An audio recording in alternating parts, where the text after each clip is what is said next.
بسم اللہ الرحمن الرحیم۔ اللہ کے حبیب سے محبت، حضور صلی اللہ تعالیٰ علیہ وسلم کی محبت اصل ایمان، بلکہ ایمان اسی محبت ہی کا نام ہے۔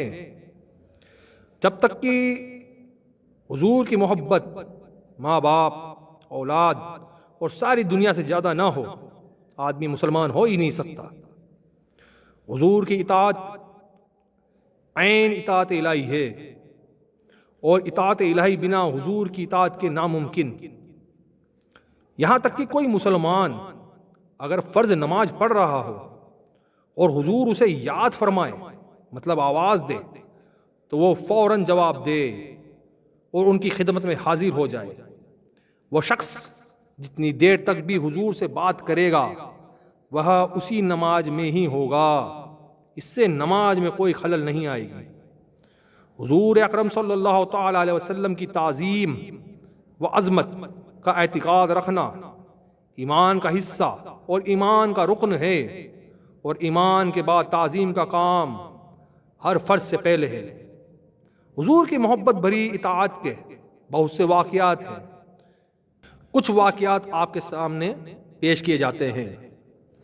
حدیث شریف میں ہے کہ غزوہ خیبر سے واپسی میں حضور صلی اللہ تعالی علیہ وسلم صحبہ نام کی جگہ پر عصر کی نماز پڑھ کر مولا علی مشکل کشا رضی اللہ تعالی عنہ کہ جانو مبارک پر اپنا مبارک سر رکھ کر آرام کرنے لگے۔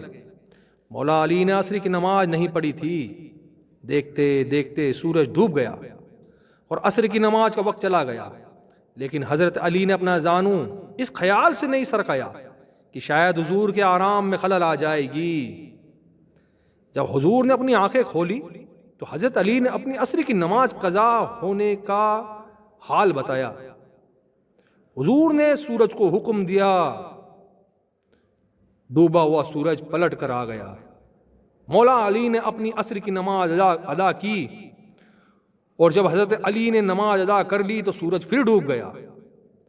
اس سے ثابت ہوا کہ مولا علی نے حضور کی اطاعت اور محبت میں عبادتوں میں افضل نماز، اور وہ بھی بیچ والی یعنی کہ عصر کی نماز، حضور کے آرام پر قربان کر دی۔ کیونکہ حقیقت میں بات یہی ہے کہ عبادتیں بھی ہمیں حضور ہی کے صدقے میں ملی ہے۔ ایک دوسری حدیث یہ ہے کہ ہجرت کے وقت پہلے خلیفہ حضرت ابو بکر صدیق رضی اللہ تعالی عنہ اللہ کے حبیب کے ساتھ تھے۔ راستے میں غار سور ملا۔ غار سور میں حضرت ابو بکر پہلے گئے، دیکھا کہ غار میں بہت سے سوراخ ہیں۔ انہوں نے اپنے کپڑے پھاڑ پھاڑ کر غار کے سوراخ بند کر دیے۔ بالاتفاق ایک سوراخ باقی رہ گیا۔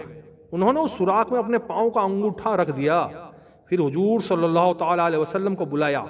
سرکار تشریف لے گئے اور حضرت ابو بکر صدیق رضی اللہ تعالی عنہ کے جانوں پر اپنا سر رکھ کر آرام فرمانے لگے۔ ادھر انگوٹھے والے سوراخ میں ایک ایسا سانپ تھا جو سرکار کی زیارت کے لیے بہت دنوں سے بے تاب تھا۔ اس نے اپنا سر حضرت ابو بکر صدیق رضی اللہ تعالیٰ عنہ کے انگوٹھے پر رگڑا، لیکن اس خیال سے کہ حضور کے آرام میں فرق نہ آئے، پاؤں کو ابو بکر صدیق رضی اللہ تعالیٰ عنہ نے نہیں ہٹایا۔ آخر کار اس سانپ نے کاٹ لیا۔ سانپ کے کاٹنے سے حضرت ابو بکر صدیق رضی اللہ تعالیٰ عنہ کو بہت تکلیف ہوئی، یہاں تک کہ حضرت ابو بکر صدیق کی آنکھوں میں آنسو آ گئے اور آنسوؤں کے قطرے حضور کے چہرے انور پر گرے۔ سرکار نے آنکھیں کھول دی۔ حضرت ابو بکر نے سرکار سے اپنی تکلیف اور سانپ کے کاٹنے کا حال بتایا۔ حضور نے تکلیف کی جگہ پر اپنا لعاب دہن لگا دیا۔ لعاب دہن لگاتے ہی انہیں آرام مل گیا، لیکن ہر سال انہی دنوں میں سانپ کے زہر کا اثر ظاہر ہوتا تھا۔ 12 برس کے بعد اسی زہر سے حضرت ابو بکر صدیق رضی اللہ تعالیٰ عنہ کی شہادت ہوئی۔ ثابت ہوا کہ جملہ فرائض فروع ہے۔ ثابت ہوا کہ جملہ فرائض فروع ہے۔ اصل الاصول بندگی اس تاجور کی ہے۔ حضور کی تعظیم اور توقیر اب بھی اسی طرح فرض عین ہے جس طرح اس وقت تھی، اور جب حضور ہماری ظاہری آنکھوں کے سامنے تھے۔ جب حضور کا ذکر آئے تو بہت عاجزی اور انکساری اور تعظیم کے ساتھ سنیں، اور حضور کا نام لیتے ہی اور ان کو نام پاک سنتے ہی درود شریف پڑھنا واجب ہے۔ اللہم صلی علی سیدنا محمد وعلی آل محمد۔ حضور سے محبت کی علامت یہ ہے کہ زیادہ سے زیادہ ان کا ذکر کرے اور زیادہ سے زیادہ ان پر درود پاک بھیجے، اور جب حضور کا نام لکھا جائے تو صلی اللہ تعالی علیہ وسلم پورا لکھا جائے۔ کچھ لوگ سالم یا سواد لکھ دیتے ہیں، یہ ناجائز و حرام ہے۔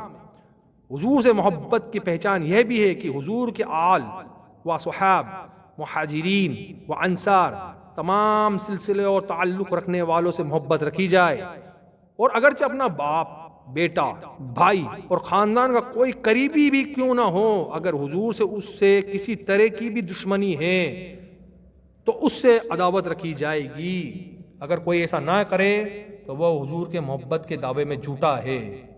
سب جانتے ہیں کہ اصحاب کرام نے حضور صلی اللہ تعالی علیہ وسلم کی محبت میں اپنے رشتہ داروں، قریبیوں، ماں باپ، بھائی بہن اور وطن کو چھوڑ دیا، کیونکہ وہ کیسے ہو سکتا ہے کہ اللہ اور اس کے رسول سے محبت بھی ہو اور ان کے دشمنوں سے بھی محبت باقی رہے؟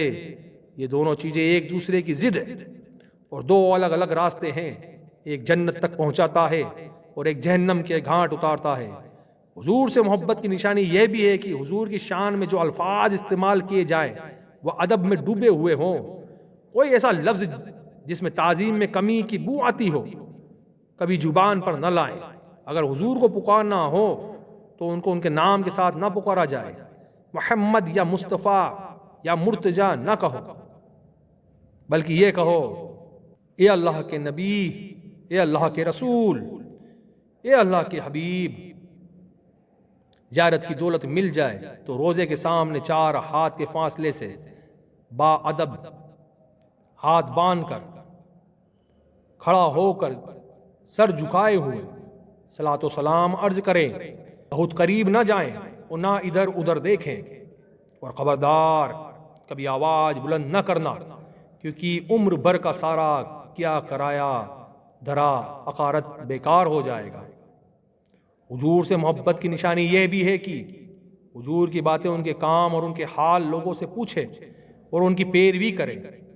حضور صلی اللہ تعالی علیہ وسلم کے اقوال، افعال، کسی عمل اور کسی حالت کو اگر کوئی حقارت کی نظر سے دیکھے وہ کافر ہے۔ حضور صلی اللہ تعالی علیہ وسلم اللہ تعالیٰ کے نائب ہے، سارا عالم حضور کے تصرف یعنی کہ اختیار اور قبضے میں کر دیا گیا ہے۔ جو چاہے کرے، جسے جو چاہے دے، جسے جو چاہے واپس لے لے۔ تمام جہان میں ان کے حکم کا پھیرنے والا کوئی نہیں، تمام جہان ان کا محکوم ہے۔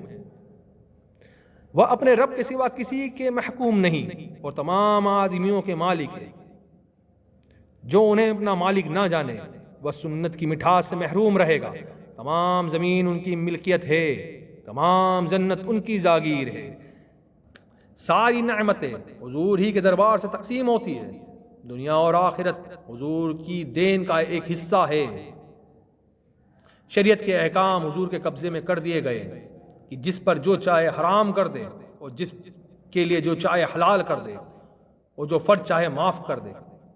سب سے پہلے نبوت کا مرتبہ حضور صلی اللہ تعالی علیہ وسلم کو ملا، اور میثاق کے دن تمام نبیوں سے حضور پر ایمان لانے اور حضور کی مدد کرنے کا وعدہ لیا گیا، اور اسی شرط پر ان نبیوں کو یہ بڑا منصب دیا گیا۔ میثاق کا مطلب یہ ہے کہ ایک روز اللہ تعالیٰ نے سب روحوں کو جمع کر کے یہ پوچھا، کیا میں تمہارا رب نہیں ہوں؟ تو جواب میں سب سے پہلے ہمارے حضور صلی اللہ تعالی علیہ وسلم نے کہا ہاں۔ تو اللہ تعالیٰ نے سب کو اور سارے نبیوں کو حضور پر ایمان لانے اور ان کی مدد کرنے کا وعدہ لیا تھا۔ یہی میثاق کا مطلب ہے۔ حضور سارے عالم کے نبی تو ہیں ہی، لیکن ساتھ ہی نبیوں کے بھی نبی ہیں، اور سارے نبی حضور کے امتی ہیں۔ اس لیے ہر نبی نے اپنے اپنے زمانے میں حضور کے قائم مقام کام کیا۔ اللہ تعالیٰ نے حضور صلی اللہ تعالیٰ علیہ وسلم کو منور کیا۔